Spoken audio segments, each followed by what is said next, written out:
Hey everyone, and welcome to this very special episode of Developer Tea.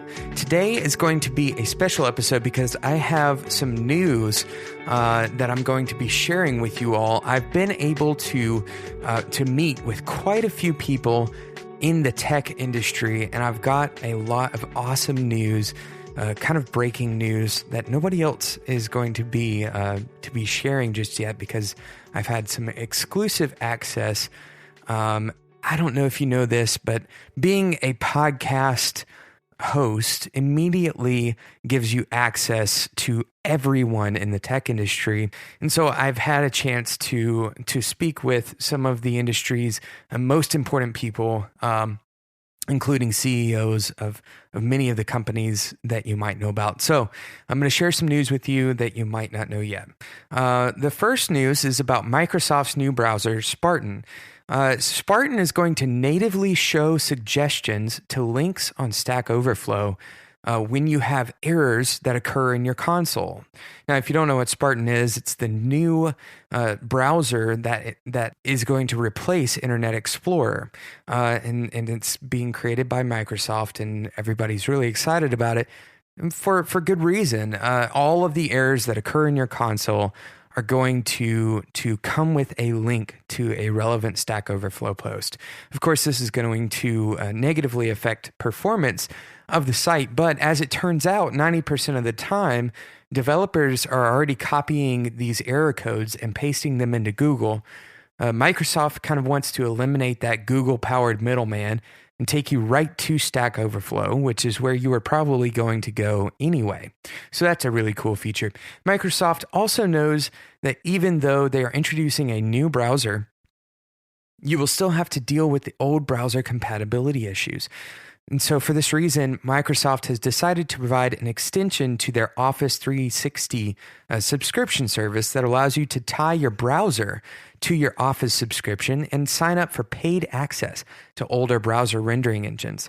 And by default, Spartan will provide a helpful alert message to all users on each site they load to encourage them to install the IE8 rendering engine in case the sites they are visiting just haven't been optimized for Spartan's advanced features that they are busy creating.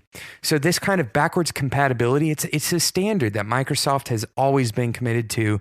So the amazing work that Microsoft has done in the web browser industry, we can just look forward to that kind of commitment in the future. So the Apple Watch team, I had a chance to speak with someone there, and they announced that they will be releasing a retro version of the Apple Watch. Now, I don't know if you saw the Apple Watch keynote, but they didn't announce this retro version because they wanted to wait and announce it later down the road. This watch will have two unique modes. One is the classic unchangeable watch face. Now, this specific watch face has been handcrafted to exactly replicate the watch that Steve Jobs wore. And this is just kind of a throwback to Steve Jobs.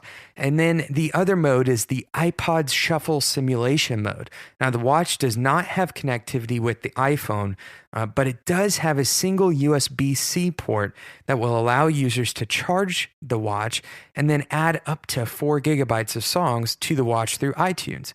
So in the private press release, Apple CEO Tim Cook called the limited edition retro watch unprecedented.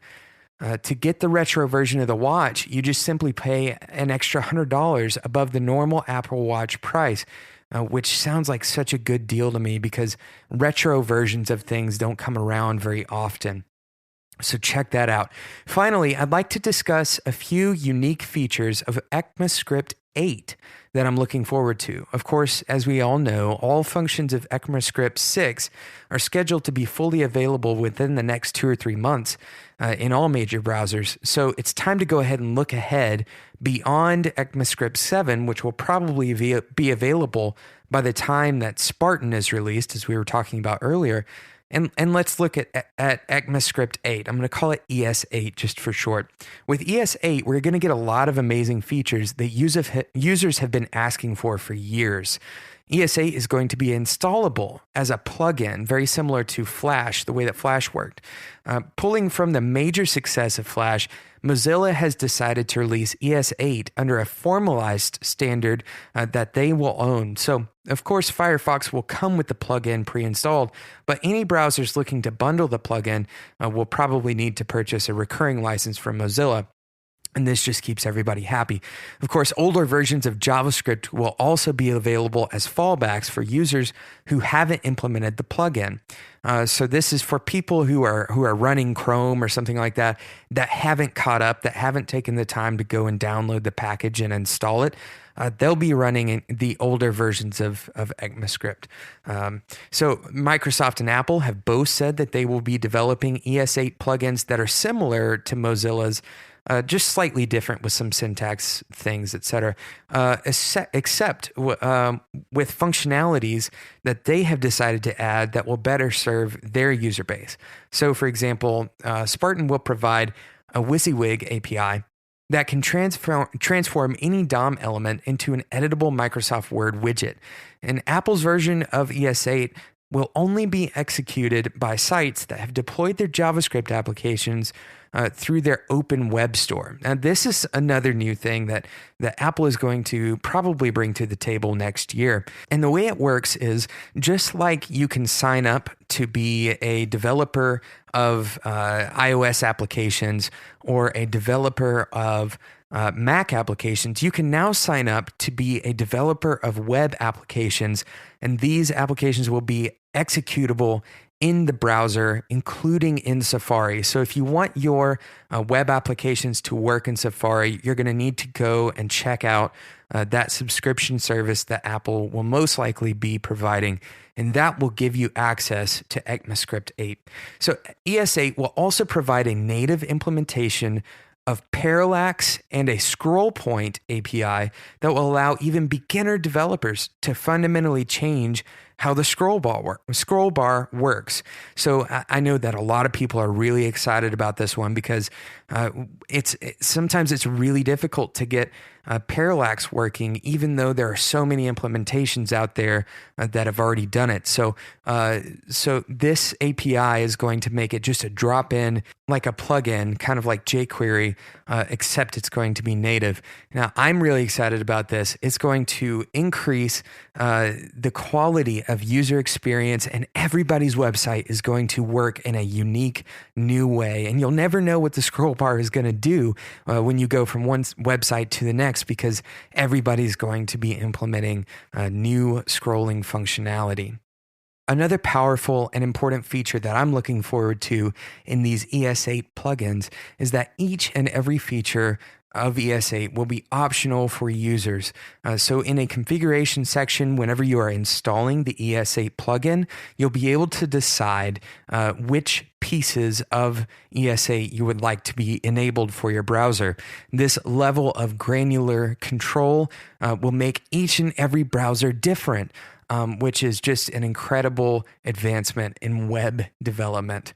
Now, as a front-end developer, you might be worried that this will be difficult to deal with because everybody's browser will have different functionality. But luckily, what ES8 is going to do is modify the user agent string so that all of the functionalities that the user has enabled will be in that user string. So all you have to do is just check that user agent string to see what functionality the user has enabled or disabled. So last but not least, the folks at Twitter have teamed up with all of the major providers of this different ES8 plugins to create a way for users to constantly share their camera and audio feeds with the world transparently. So anytime a user opens their browser, if they have an ES8 plugin installed, that it will automatically and transparently share the location, the video feed, and the audio feed of that user's device with the world using WebRTC. What's amazing is the user isn't even interrupted from what they're doing to confirm that they want the stream to start. Twitter and all of these ES8 providers have decided that most people probably do want this stream to start. Another amazing advancement is that the technology also uses advanced facial recognition.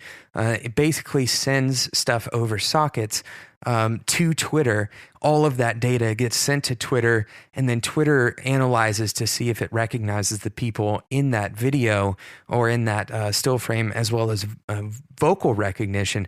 So anyone who is around you when you open your browser will also be identified and immediately mentioned publicly on Twitter, so that we're all just more connected. Of course, Twitter and ES8 want you to know that they respect your privacy. So they're going to make sure that they put all of this information in the terms of service in the ES8 plugin install process. Of course, if you'd prefer not to be seen on these live streams, it's definitely important that you just stay at home and never go out in public so that no one will accidentally stream your identity live for the world to see. I hope that you've enjoyed this very special version of Developer Tea. If you have any questions, thoughts, or comments, you can get at me on Twitter at @DeveloperT, or you can email me at developertea@gmail.com. You can also join everybody else in the comments on developertea.com. Thank you so much for listening. Until next time, enjoy your tea.